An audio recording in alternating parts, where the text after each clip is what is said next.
Editing Kristen here, and guess who forgot to film an introduction to this video? This girl. So, welcome to me reading my husband's favorite books for his birthday, featuring for most of this video my new moose mug. Enjoy. The first book on my list for reading my husband's favorite books for his birthday was Bone by Jeff Smith. And it's a big one. It's a very big book.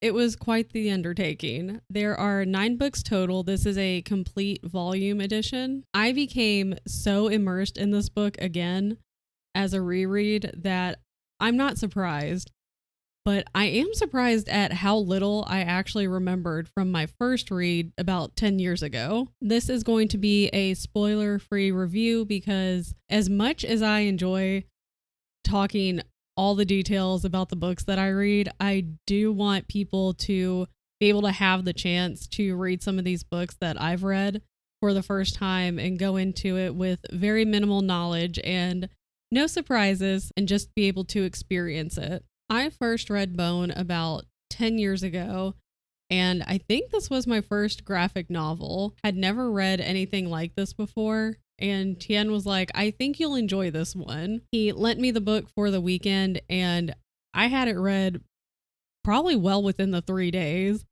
I do remember, and he remembers this as well, me calling him after I finished the book, and I was like, I'm so mad at you because I was so upset at the ending. It's a sad ending, but in a good way.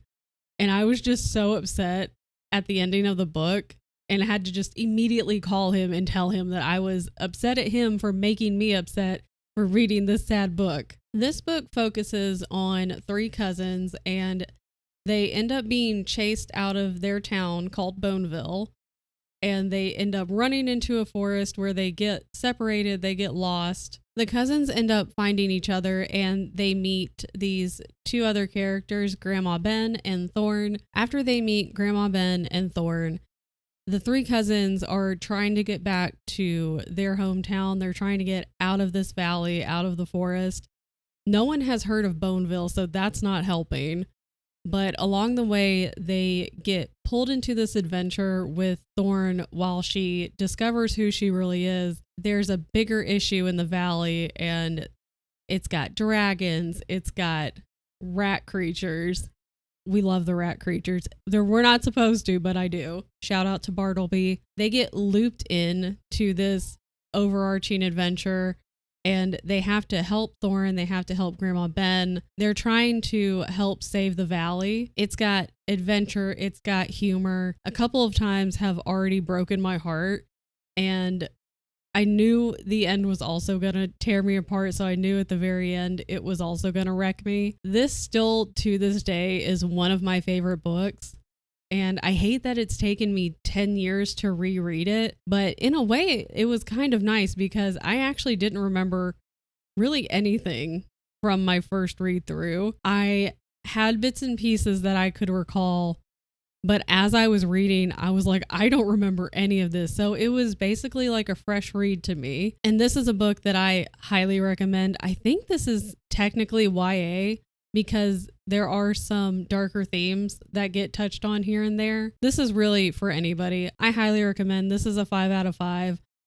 I'm glad that we were able to grab this one when we went back home to visit family recently. I can't wait to read this again because it's so easy to get pulled into the world and to get pulled into the story. The author does an incredible job. Incredible artist also, by the way. But the author does an incredible job of piecing the story together and moving it along in such a way where it keeps it at a steady pace the entire way through. And they drop little clues here and there. So that way, in a later chapter, in a later book, you go, oh my God, that was the thing they were talking about back in book 2 or back in book 3. You meet characters that you don't want to let go. These are characters that I want to revisit time and again. I'm getting emotional. This adventure is, to me, a very classic adventure of there's good guys, there's bad guys, and we have to save the world. In this case, the world is the valley. It's that classic good versus evil. And there are a lot of times that you don't know if are the good guys gonna win? Are the good guys gonna get out of it this time? You have to keep reading. It sucks you in and it keeps you guessing and it keeps you wanting to read more. It's easy to see why this is one of Thien's favorite books, and I'm really glad that he picked this one so that I could reread it again, but also that I could read it for his birthday month. And this is one that I would recommend to all of my friends. It's one I would recommend to everybody. It's a big book. This one does look a bit intimidating because it is all 9 books in one volume, but I'm sure you can get the individual books, which are obviously going to be a little bit smaller and more manageable. But that is the summary for Bone. It is a 5 out of 5 every single time for me, and I highly encourage everyone to read this. You're going to go through all of the emotions reading this book. You're going to laugh, you're going to cry, you're going to be surprised at every single turn. There's so many good characters in this book, and the artwork is absolutely incredible. So that is book 1, Bone by Jeff Smith, and the very first one that Thien recommended for this video. I'm officially back from the wedding and other real life stuff, and I haven't filmed anything in probably a couple weeks now, so this feels like starting all over again. I finished the other 2 books that Thien picked out for me that he said were his favorites for this video. I finished Sphere last night and I got this done in like, I think 2 days. This was so good. I've only read Congo by Michael Crichton, and that was, I don't even know how long ago that was. Maybe high school? It was a while ago. So I've only read one other Michael Crichton book. I remember enjoying that one, but I flew through this one. I couldn't put it down. It was so good. The ending, I liked the very, very end of the book, but towards the end it got a little more sci-fi than I think I was expecting it to. I was a bit confused. I was also a little tired when I was reading the very end of the book last night, so that might have contributed to it. The very end of the book, I think it was because it's kind of like a little bit of time travel, a little bit of like futuristic technology and theories and stuff like that. I don't do well with that. I really don't do well with time travel stuff. I don't like time travel stuff because it messes with my brain and I don't fully understand it. I gave this a 4.5 and I absolutely can see myself rereading this in the future. I'd like to get more Michael Crichton books. We were able to grab a couple when we went back to his parents' house a few weeks ago. This was not one of them, unfortunately. This is my library's copy. So in the future, I will be grabbing this book again so I can reread it. But I see why he likes it. It has a lot of the things that I think he enjoys. He's an engineer, so the science part of it, I understand why he enjoys that part. He does tend to like futuristic alien technology, exploring things like from space. Like his favorite movie is Alien, so this kind of goes alongside it. I can see why he enjoyed this book so much. 10 out of 10. Like, it's a 4.5. It wasn't quite a 5-star, but damn, it was up there. Are you here to help? Yeah? You're gonna help? Beyonce's here to help, so she's gonna help me talk to you about Something Wicked This Way Comes. It's been a couple weeks since I finished this one, and I just remember it giving me, oddly enough, a sense of nostalgia, which again is weird because I've never read this book. I think it's a play. Is it a play or a movie? One of those. I'll look it up later. You can tell me in the comments. But I've also never seen that. I've heard about it, but I've never seen it, nor have I read the book. You're sitting so attentively. This one was written, like, it was a while. It says copyright 1962, and I guess they've reprinted this like a couple other times because it said like 1998. This book was written quite a while ago. I think this was my least favorite of the three, just because some of the language, because of the time that it was written in, I think I put in my notes, it kind of made me feel a little stupid. The way it was written and some of the words that it used, just obviously they're not going to be modern vernacular, modern vocabulary, but it just felt really formal at times, and it made me feel like I wasn't really getting it, because there were a handful of times I would be reading it and going, okay, am I fully understanding what the book is saying? Like, am I fully understanding what's happening right now? I don't think I really missed anything. There's a lot of internal monologue going between a couple of the characters, but I did enjoy it. I feel like this would be a nice book to read in the fall, right at the beginning of fall when the seasons are changing. That's the kind of feel that this book gives. It's got a lot of sci-fi elements to it as well, so I understand why he also enjoyed this one. Again, at times it felt a bit further above my head and like a little out of touch with the one brain cell that I have, but I enjoyed the story overall. When you just sit down with the story and enjoy it for what it is and kind of go along with the ride with these two characters and all of the circus characters they interact with and all of the things that are happening to them and they keep walking into and they keep then trying to correct after they've entered a situation. They're going, oh crap, we're in trouble now, how do we fix it? It's just a really good time. It was a really good story. It's a very cozy story, and that might sound weird because the things that happen in this book are not cozy at all. It's pretty scary. Like, these are not nice things that are happening, but it's a very comfortable, cozy story. And I feel like I've seen a lot of people online who say this is a favorite book of theirs to read in the fall. I also didn't know, I don't know if you can read it, it might be backwards to you guys, but by the pricking of my thumb, something wicked this way comes. I didn't know that was from Shakespeare, but they say it in the book, and they say that it's from Shakespeare, and I was like, oh, okay. I didn't take the Shakespeare course in my university classes. I wasn't able to get in, and they only offered it like once every other year. So maybe if I had taken it, I would have known. But I found out from this book, so I can definitely see myself reading more books by Ray Bradbury, because this is also my first Ray Bradbury book. But I think I'm not going to jump right into those right away. I definitely enjoyed it. I'd like to reread this again, and luckily this was one that we grabbed from his house when we went back a few weeks ago, so we own it and I can read it anytime I want to. So I really enjoyed it. That was my least favorite. I think I gave it like a 3.5. The cats are fighting. It's great. They didn't like that I gave it a 3.5. I gave it a 3.5. I still really enjoyed it, and a 3.5 is not bad. So it's still really good. Sphere I gave a 4.5. Bone was a 5 out of 5. It was a 5 out of 5 when I read it 10 years ago. It's a 5 out of 5 now. And I think those are pretty good ratings for all three books, honestly. Could see myself rereading all of them too, which is also really nice and not something I expected.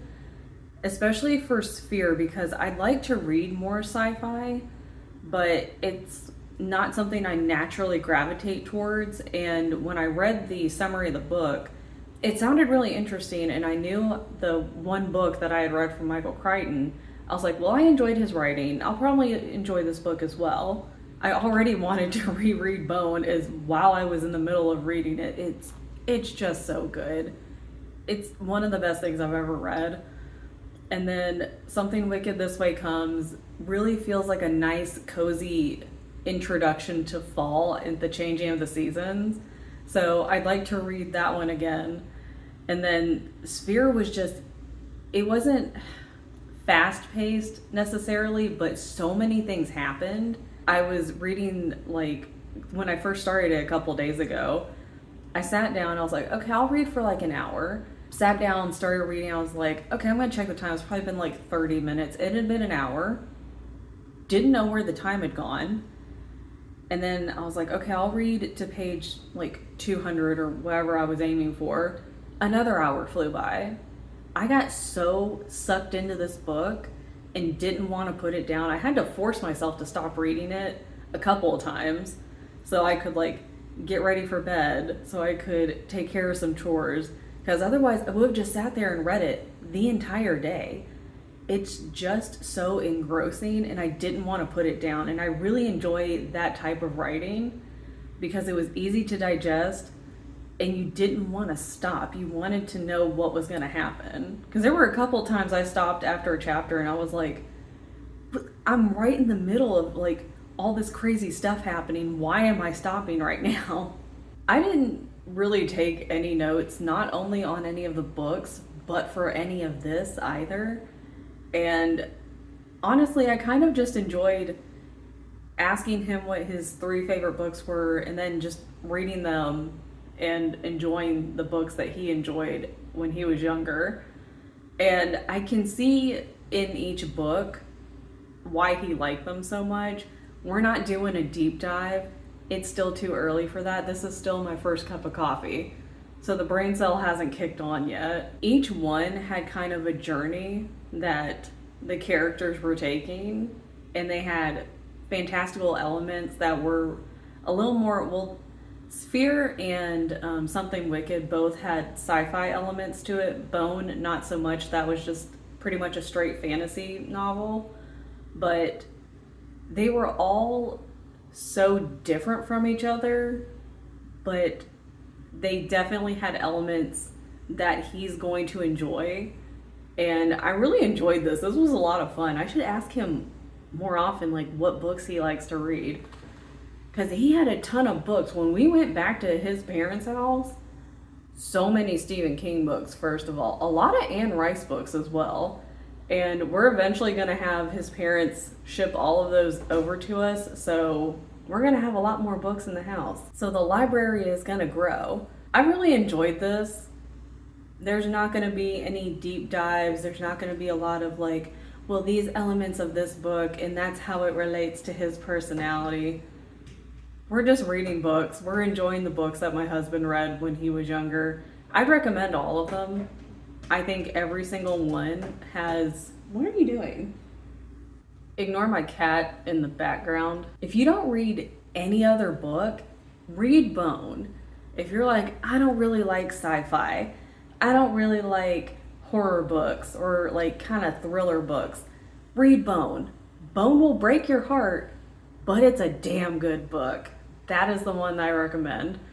But I recommend all 3 of them. They're great. Sphere was so... Oh my god, the action just wouldn't stop. It was so good. Got a little weird at the end. And at the very, very end, I read like the very last line. And I turned to Thien and I was like, I knew it! I knew it! I'm not going to tell you what I knew though, because it would give away a lot. So you need to go read it. And then maybe draw your own conclusions, because there's not a definite this person did a thing or this person didn't do something, but you can take it one of 2 ways, and I like books that end like that. That's another thing. I don't mind when a book isn't like wraps everything up neatly at the end, and I also like it when a book ends and you're going, okay, but did this happen or did it not happen? Did they do this or did they not do it? But that concludes this video of reading my husband's favorite books for his birthday. And I had a good time. That one almost fell. That's okay. All 3 of them were great. I think this one, Sphere, is my new favorite of the 3. This was a reread. This one was still really good. 3 really different books, really different authors, but excellent nonetheless. So leave a comment below. These are really heavy. I gotta put it down. Bone weighs like a ton just by itself. But please leave a comment below if you've read any of those before, or if you've read any books by those authors before, and if you have any books by them that you would recommend. You guys like my moose mug? It's got moose facts. But thank you for watching. Make sure you like, comment, and subscribe, and I will see you guys in the next video. Again, you should read Bone. You don't have to get that one. You don't have to get this version. It has all of them in it. But if you want to work out, you can get this one, and then you can then you could do like bicep curls and overhead press while you're reading when you take a break. Thank you for watching. I'll see you guys in the next video, and have a great day. Do you want a moose fact? I'll read you a moose fact while we leave. Moose can run up to 35 miles an hour. That's one of the many reasons why you don't mess with moose, okay? Have a great day. Bye.